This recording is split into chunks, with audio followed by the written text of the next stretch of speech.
புதிதாக தொடங்கப்படும் தொழிற்சாலைகளில் உள்ளூர் மக்களுக்கு வேலைவாய்ப்பில் முன்னுரிமை அளிக்க வேண்டும் என்று அமைச்சர் காந்தி தெரிவித்துள்ளார்.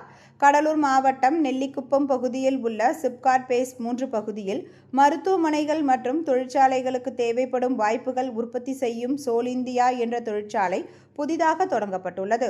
இதன் திறப்பு விழா நிகழ்ச்சியில் கைத்தறி மற்றும் துணிநூல் துறை அமைச்சர் ஆர். காந்தி மற்றும் மாவட்ட ஆட்சியர் சந்திரகலா உள்ளிட்டோர் கலந்து கொண்டனர்.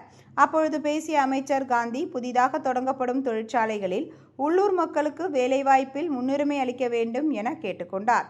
தமிழகத்திலேயே ராணிப்பேட்டை சிறந்த தொழில் மாவட்டமாக விளங்குகிறது என்று அவர் தெரிவித்தார். இதேபோல் காஞ்சிபுரம் மாவட்ட ஆட்சியர் அலுவலக வளாகத்தில் உள்ள மக்கள் நல்வரவு மைய கூட்டரங்கில் நடைபெற்ற நிகழ்ச்சியில் கலந்து கொண்ட கைத்தறி மற்றும் துணிநூல் துறை அமைச்சர் ஆர். காந்தி தமிழக அரசின் 4 ஆண்டு சாதனை மலரை வெளியிட்டார். இதனைத் தொடர்ந்து பல்வேறு துறைகள் சார்பில் 247 பயனாளிகளுக்கு நலத்திட்ட உதவிகளை அமைச்சர் வழங்கினார்.